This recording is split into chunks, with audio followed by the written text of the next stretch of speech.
Well, as for me, when I was a little child, when they lay aside of the chopping of the cotton, or getting ready to pick cotton when it done bowled out white, the old ladies get together and quilt. Each one of them quilt their quilts at each one of them house, and we as children, we was laid onto the floor up under the quilts to be there to thread the needle, because some of them couldn't see how to thread the needle, and we had to take turns threading the needles. And I often saw how the ladies would be going up and down with the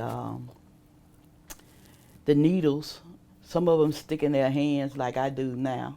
But either way, it was a joy just to see them going up and down with the needles. And I was wondering, was they catching the bottom part of the quilt just as well as the top? And so by laying up on the floor up under the quilt, I saw that they did that. And then they sing a song, they pray a prayer, and some have us reading scriptures. We was learning the Bible as we was children with our parents. And so it just was a blessing to be there to learn some of that. And so I said, when I get older, I'm gonna make lots of quilts. Started at the time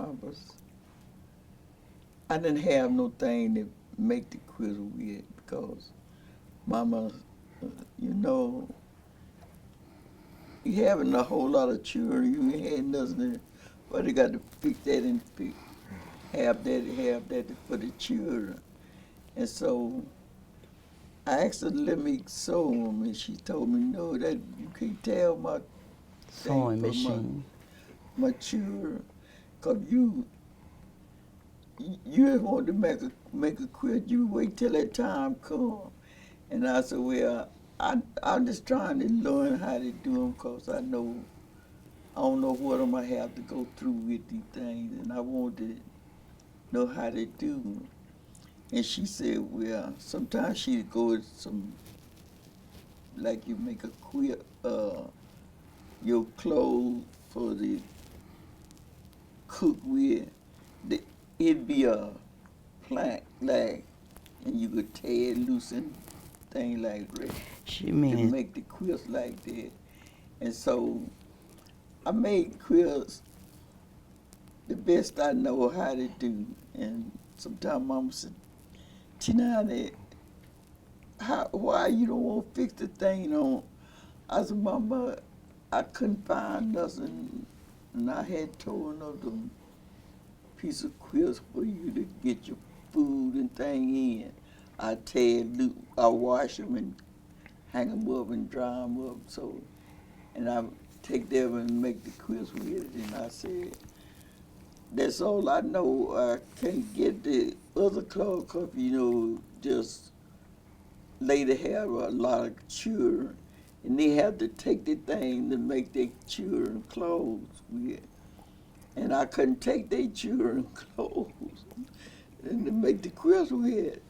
And so, well, later time, I think about it. I said, when I stopped and started knowing how to do them, I thank the Lord that He gave me the mind, like a piece of quilt, and I get on the machine and I sew it. Mama said, what you doing getting on my machine? They tear my machine up. I said, no, Mama, my fingers too hard to be done. I wanted to fix it so I could sew it. Mama, how you did it, you get your mind to picking up to do it. I said, well, I just thank the Lord that the Lord dealing with me, because I don't know how to do it, but that's Him that teach me how to do it. And Mama said, well then, I'm going to show you how to decide to quit your quilts. And I went to looking up what she said, and when she get out the way, I'll be so fast.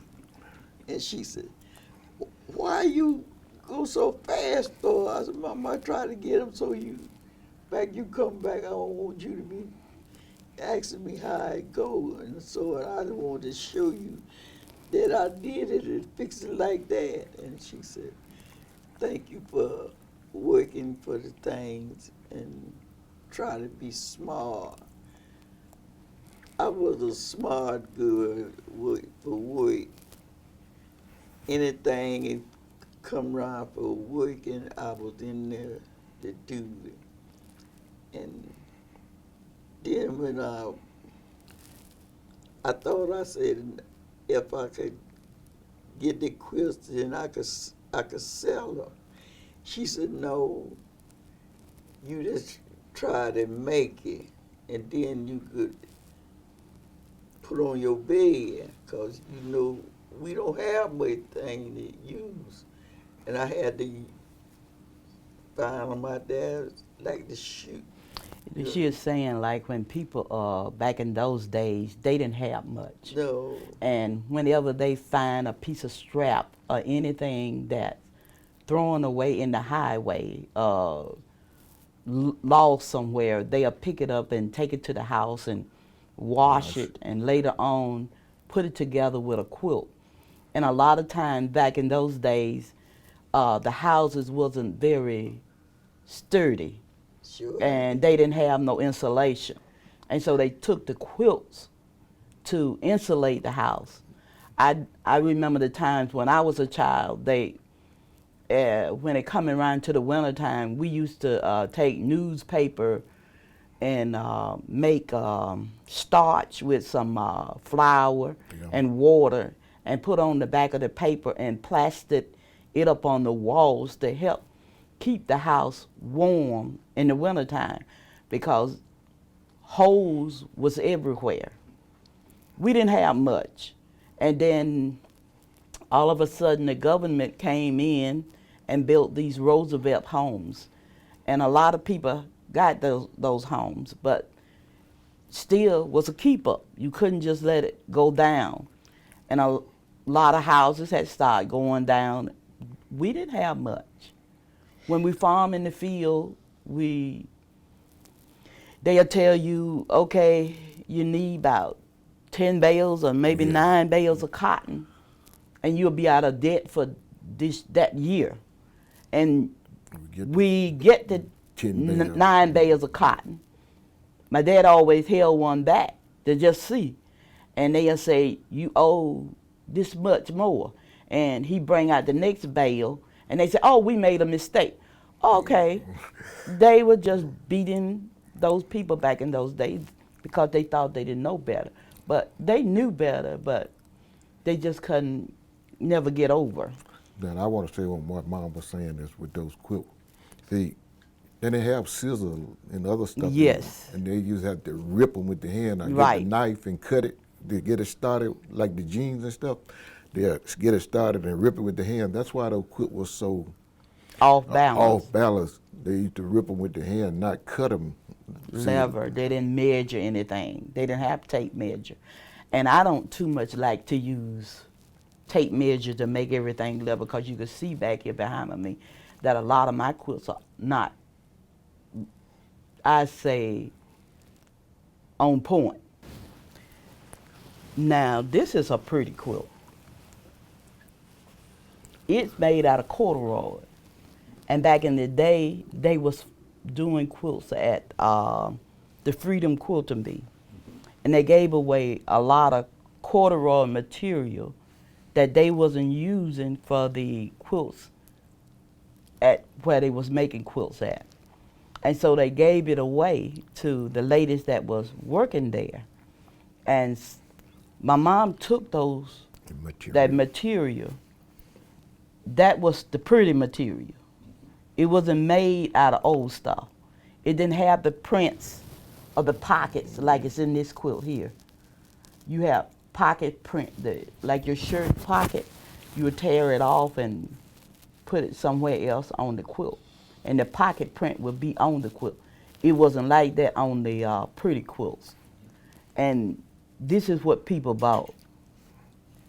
This is what they wanted. They didn't want this. But then later on in the time coming along, people start wanting quilts like that because it had a history behind it. And a lot of the history was that it was the old stuff that the people were throwing away. They didn't want anymore. Hand-me-downs. Children wasn't wearing patches on patches. And so that's the difference in the pretty quilts and the old quilts. That's really interesting, because I remember from my time in G-Spen talking with folks, is that you're talking about the actual material is that it makes the difference between Right. a pretty quilt and And just for covering up or covering a up. quilt. And I've heard them called everything from muckaluck to ugly quilts to everything else.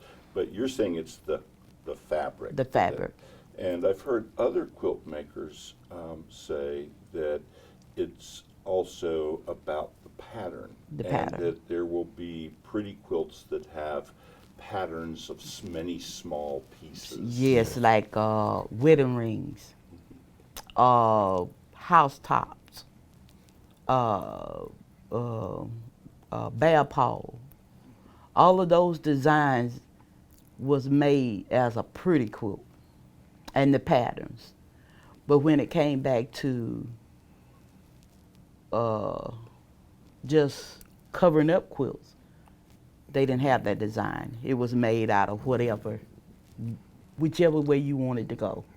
Left, right, upside down, turned this way, that way. It didn't matter. But when it came up, then you didn't have to make the whole quilt, covering up quilt, just like the pretty quilt. The pretty quilt had to have the complete design in it. Now, if it's a bear paw, that's the name of the whole quilt because it got bear paw in it.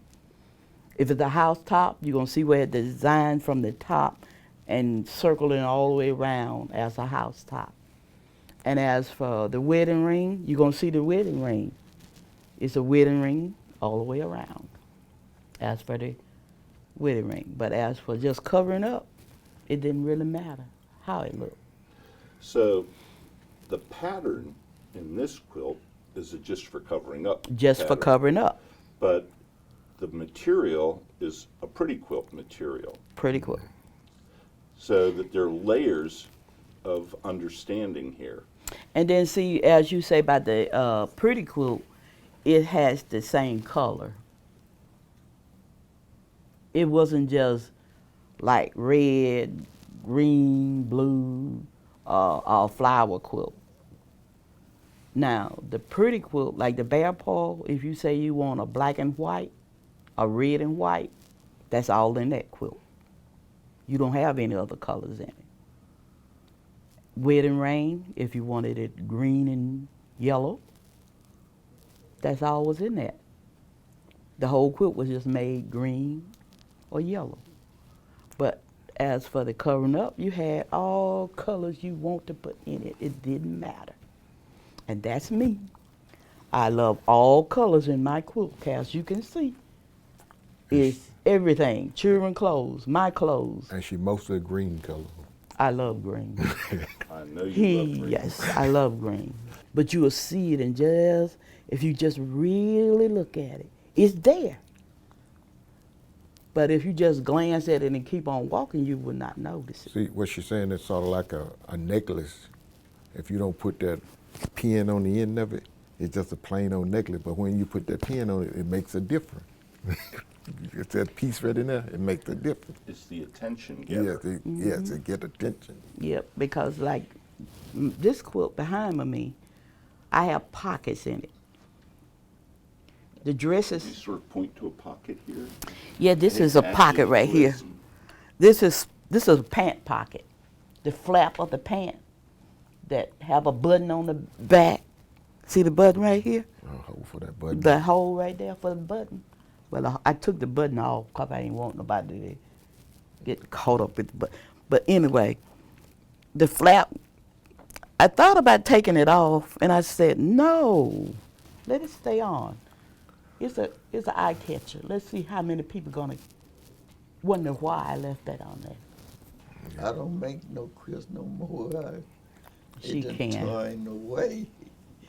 I don't have a mind to do it like I used to do. When I had a mind, I could make them anyway. This very lovely quilt. And I got a stroke. I reckon that what it was. I didn't know what it was, but I know the Lord stopped me. And I couldn't do it no more. And I came home. Well, then my mind changed, and I fixed up, because I had made them 12 quilt. And at that time, he stopped me. I couldn't do no more. I just laid it alone and put them down, and I don't boss no quilts no more, because it took my mind off from there. And I just pray and ask the Lord to help me to be lovely and kind. And I always be lovely and kind with people and talk real nice to people. But I couldn't have a mind to do the quilts no more, because it was taken away from me. And so, You know, for me we, to be lovely, kind, and talk to people, that's all what I could have done. there was a time when, before all of this came about, we had Martin Luther King to come to G's Bend, and that was during the time of the Civil Rights Movement. And we couldn't drink water out of the white fountain. They had a fountain for the not, white people and one for the black. And we couldn't drink water out of the white fountain. And my mom went over to Camden that day with Martin Luther King. And Martin Luther King gonna drink water out of the white fountain. The difference with that water was because the white fountain, the water was cold. And the black fountain, the water wasn't cold at all. So Martin Luther King drank water out of it. And my mom wanted to drink. She was going to go up there and drink too, because King had drunk. And she was going on up there, and my sister told her, Tiana, you can't go. And she grabbed her to my mom's coat. She had on a coat, and it was cold. And my mom did her arm like that and just let the coat slip right on off her arm. And she went right on up there and drunk some water out of that fountain, because King did it. She wanted to be right back. Everywhere, I think, during that time, Martin Luther came near to our community. My mom mostly tried to be there. But sometimes she couldn't go because my daddy didn't want her to go, because it was so much danger during that time. Even though he was walking for peace, nonviolent, you still end up having nonviolent. You having violent, but because horses was kind of mean back in those days. You can tame horses now; they don't be as mean. But back in the day when I was a child, I thought a horse and a mule were about the meanest creature there were. So how is a story like that caught up in the quilts? Is that all there? It's all there. That's all. It's all there. Everything was caught up in it, because I think one of the quilt makers had piece of King clothes and put in a quilt. I don't know whether it was part of his suit or what, but I'm not sure. I can't say that they did. I just heard that. I'm not sure, so don't quote me on that. What I get a lot out of them, because those quilts, most of the time when it come down to making a quilt, they had to sit around and stitch them up like this. And most of the time would be my auntie, kinfolk, they all would come together and make a quilt. And they'd be singing, praying, eating tea cakes. And, they were having a good time. Kool-Aid. And all kind of, and just like my sister said earlier, we'd be up under the quilt seeing why they got to take that needle and go all the way through. But, they would be in there singing, praying, and making quilts. And to me, I used to think that was the ugly thing in the world. But it come out to, it helped, took care of the families up there to keep the kids warm. Mostly, see, what they had in those quilts, they had like the old cotton and stuff. We beat it out and spread it out and then put the line on the bottom, and then put it on top, and then they stitch it, and that's what made those quilts so warm and took care of the family because Now, like these quilts nowadays, they have battens. actually they don't have that cotton in them. We don't have that.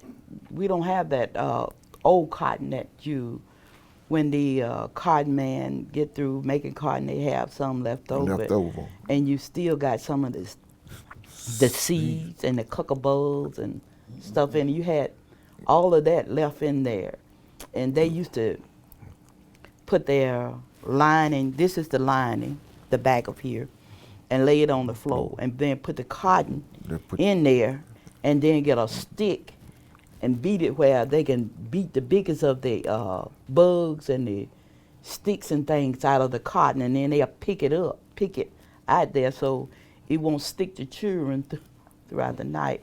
Then they'll lay this on top, and then they'll quilt it. That's the different. I think I have one of those quilts. I love green. Green, you can see all different types of color in a tree. You got green, lime green, blue green, purple green, auburn, all these different colors. They're gray. It's just wrapped up in just take a breath and close your eyes and just look at God's glory. And so I just love to see that in those trees. Because we were driving home one day, one of my friends, and she was bringing us home from Mama going to therapy. And I told her, roll your window down. Let's roll our window down. And we rolled the window down. And I said, do you feel it? She said, Essie, yeah, I get what you were saying now. I said, do you feel it? I wasn't smart as to making it like she made them. But when I made them, I did them with the Lord to lead and guide me with it. How nice I do. I ain't now good doing up on my mind or myself. I had to get the Lord to do things for me, because it was hard. It was hard when I was coming through. And the children could pick up better because of what I went through a whole lot. And the Lord brought me through all of my life, and I know the Lord took care of me. One day, I know the Lord spoke words to me, and he told me to stop. And then I did stop. When I stopped, he loosed that word up, and he said, anything that you could do, keep your heart and mind stayed on him. And that's the way I've been doing it, keeping my mind with the Lord to fix me and to do things what I could do. The Lord the one keeping me here now. I said the time is going near. I'm getting 87 years old. My birthday coming up. I gotta be 88. If I could, I don't know about getting there. But I thank the Lord I done got this far, and God is being good to me. And he keeping me.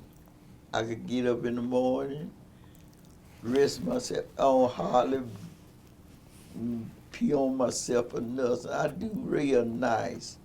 God is keeping me and guiding me. When anything happened to me, I have to get up and know what and do. And I get up and do what he said do, so I could get it done. Cause I know I got to go down one day, and I don't know when. But I just asked him to help me to hold on and be lovely, so I could go home to rest. Cause sometimes I be tired.